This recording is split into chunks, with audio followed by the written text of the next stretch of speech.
What's going on, family? Maurice Bay, the Helpful Trucker here. Welcome back to the channel. I got a viewer that asked me a question about getting started as an owner-operator. This is from Jason New.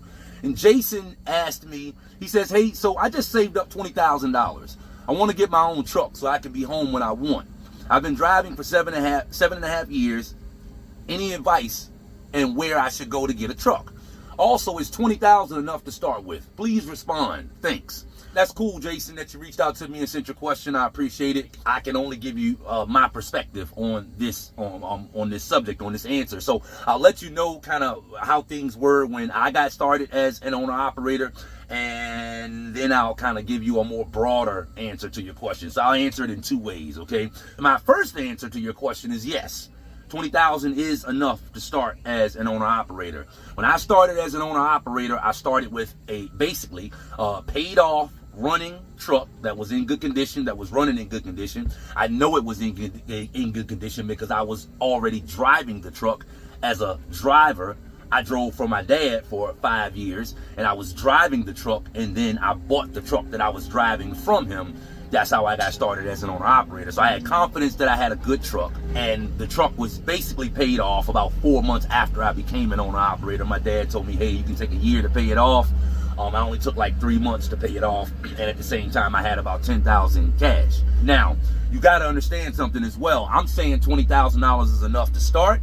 I gave my direct answer to that. Yes, my indirect answer to that is it depends. So here are some things to consider.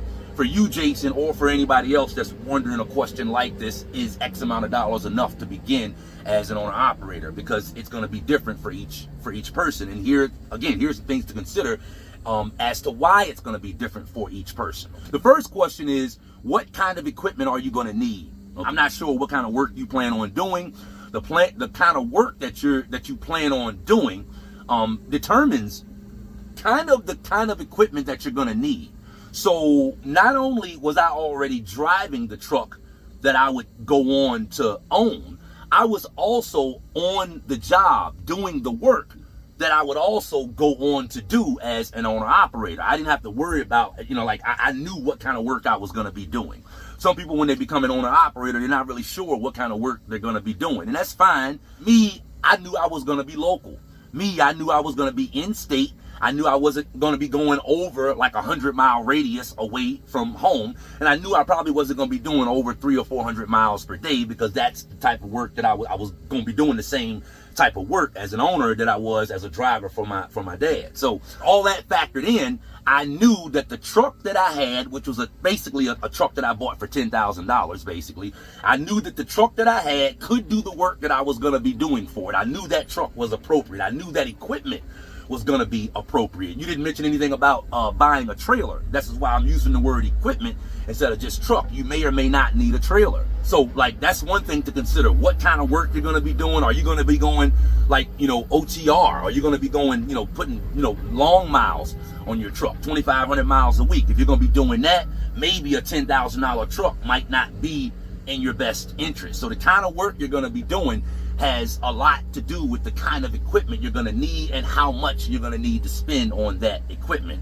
Another thing to consider is, are you planning on using your own cash to purchase your equipment, or are you planning on financing? Are you planning on using credit to get your equipment? Depending on the type of equipment that you use and what it's going to be used for, that may exhaust your whole $20,000.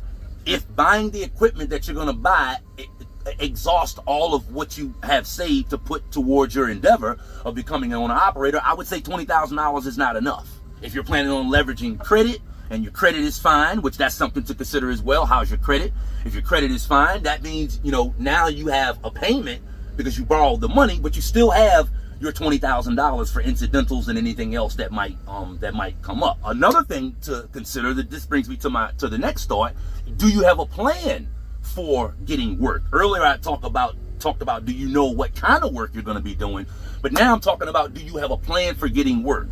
There was no lag time in between me buying my truck, becoming an owner operator, putting the signage on the door, getting the insurance on the truck, and starting work, and consequently building up a check.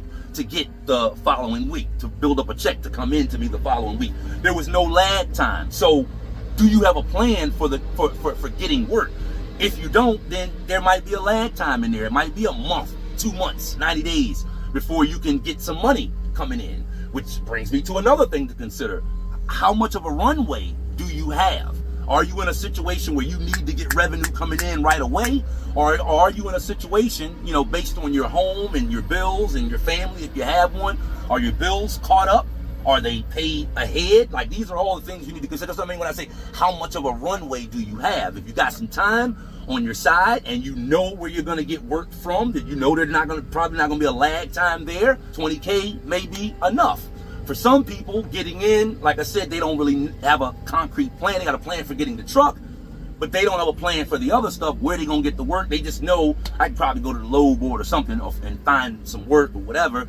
Maybe you can do that, but the trucking market determines whether that's a good play to get in and get started with or not. And from what I'm hearing, people say at large, that's not a good plan to get in right now and just say, I'm gonna find work on the load board and kind of make things work. Again, if you're not gonna be leveraging your own cash, you're gonna have a payment. So, you know, that decreases the amount of runway that you have. All this goes into whether 20K is enough to get started or not. I don't want to draw this out any longer than it needs to be, but I'm just trying to give you everything that I would be thinking about and that I thought about when I was in that same situation that you're in. Also, something to consider, keep in mind, you're probably gonna need money for, like, you're gonna need money for insurance. You're gonna need a down payment for insurance. How much you're gonna pay in insurance, a big thing that determines that is your radius, how many miles you're running.